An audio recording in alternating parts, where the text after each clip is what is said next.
He was born on October 27, 1991, in Makhachev, the capital of Dagestan, a Russian republic wedged between the Caucasus Mountains and the Caspian Sea, the same soil that would, within a generation, produce more elite grapplers per capita than almost anywhere else on Earth. Islam Makhachev is an ethnic Lak, one of the smaller mountain peoples of the North Caucasus, and by some accounts a sickly child early on, needing heart surgery before he ever set foot on a mat. Whatever truth lies in that detail, what's certain is that he started training in combat Sambo at 10 years old, not for sport initially, his family has said, but for self-defense in a region where knowing how to fight was simply part of growing up. It was in Dagestan's tightly woven combat sports scene that he crossed paths as a teenager with a family that would define the rest of his life. Khabib Nurmagomedov, a decorated Sambo coach who had already begun building what would become one of the most feared training pipelines in MMA, and his son, a young wrestler named Khabib. Makhachev trained under Khabib before Khabib himself started coaching him directly. The two became more than training partners. Khabib has called him a brother in every sense but blood, and the bond forged in that gym in Makhachev between a legend in the making and a teenager willing to be broken down and rebuilt by him became the foundation of Makhachev's entire career. By the time he turned professional in 2010, Makhachev was already a decorated Sambo competitor. A world and European champion, a four-time Russian national champion, an international master of sport. He carried that suffocating, control-first grappling pedigree directly into mixed martial arts. The UFC signed him in 2015, and his promotional debut on May 23rd of that year did not go the way the script demanded. Adriano Martins caught him with a left hand in the first round and knocked him out cold. It remains, to this day, the only loss of his professional career. Rather than shake his path, the loss seemed to cement it. Makhachev disappeared back into the gym first in Dagestan, later relocating to train under Javier Mendez at the American Kickboxing Academy in San Jose, California, and rebuilt himself around exactly what had made him dangerous in the first place. Elite wrestling and Sambo, suffocating top control, and a patience that bordered on ruthless.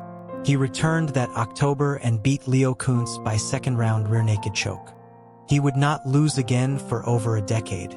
What followed was one of the most unglamorous, methodical championship rises the UFC had seen. A fighter who, for years, existed in the considerable shadow of his mentor Khabib's undefeated reign, taking fight after fight and winning almost all of them without ever seeming to fully capture the sport's imagination the way his friend had. He beat a murderer's row of ranked lightweights across those years: Arman Tsarukyan, Dan Hooker, Bobby Green, each win adding to a streak that kept climbing UFC's record books without headlines to match its quality.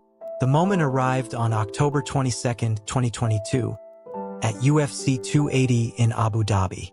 Facing Charles Oliveira for the vacant lightweight title, a fight for a belt that had sat empty since Khabib's retirement 2 years earlier, Makhachev finished him with a second-round rear-naked choke, becoming the 12th undisputed lightweight champion in UFC history. Moments after the finish, still in the cage, he broke from the disciplined, guarded persona he'd maintained for years and admitted how much he had missed watching his young daughter grow up while chasing the title, his voice catching in a rare moment of public vulnerability from a fighter who otherwise gave the press almost nothing of himself. He defended the belt twice against former featherweight king Alexander Volkanovski, a razor-close decision win in their first meeting at UFC 284. Then, in the rematch at UFC 294 in October 2023, a first-round head kick knockout so emphatic it silenced any remaining argument that his first win had been a fluke of styles or judging. The streak kept extending.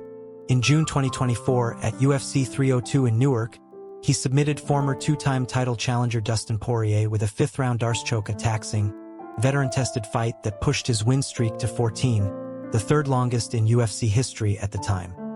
He followed it with a first-round submission of Renato Moicano at UFC 311 in early 2025, extending the run further and cementing his position as the sport's consensus pound-for-pound #1 fighter.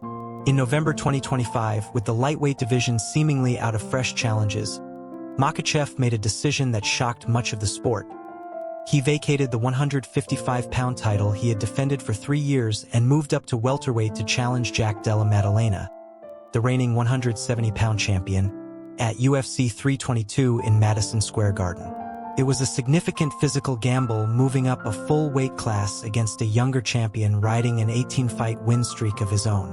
Makhachev won comprehensively, sweeping all three scorecards 50-45 to dethrone Della Maddalena and become just the 11th fighter in UFC history to hold championships in 2 different weight divisions. The victory also tied him with Anderson Silva for the longest win streak the promotion had ever recorded, 16 consecutive wins, stretching back a full decade to the Martins' loss that had once seemed like it might define him.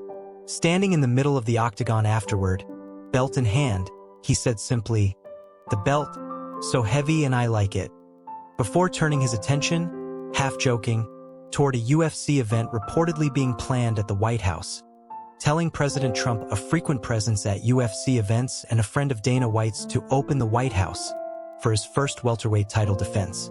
That defense was scheduled for August 15, 2026, at UFC 330 in Philadelphia, against Ian Machado Gary, a brash young Irish contender who has openly said his goal is to eclipse the legacy of his own countryman, Conor McGregor. If Khabib's career was defined by a single explosive night that briefly overtook his own legend, and if McGregor's was defined by refusing to let a camera or a headline pass him by, Makhachev has built his in the opposite direction deliberately, almost stubbornly private, guided by a devout Muslim faith that shapes everything from his diet and drinking. He has never touched alcohol, to his approach to fame itself. He married in a large, traditional ceremony in Makhachev on April 8, 2021, attended by thousands of guests, including Khabib himself. His wife's face remained covered throughout the wedding video that circulated afterward, and to this day her name has never been made public. Asked directly on a podcast how many children he had, Makhachev answered in 4 words: girl, boy, boy, and offered nothing further. No names, no ages, no photographs. It is not evasiveness so much as a worldview, one in which fighting is public and everything else is not. He has notably never been arrested, sued, or drawn into the kind of scandal that has shadowed contemporaries at the top of the sport. Where Khabib had one infamous night of chaos and McGregor accumulated a legal record spanning 2 continents, Makhachev's file is close to empty, the rare superstar of his sport's modern era whose off-hour story is, quite intentionally, no story at all.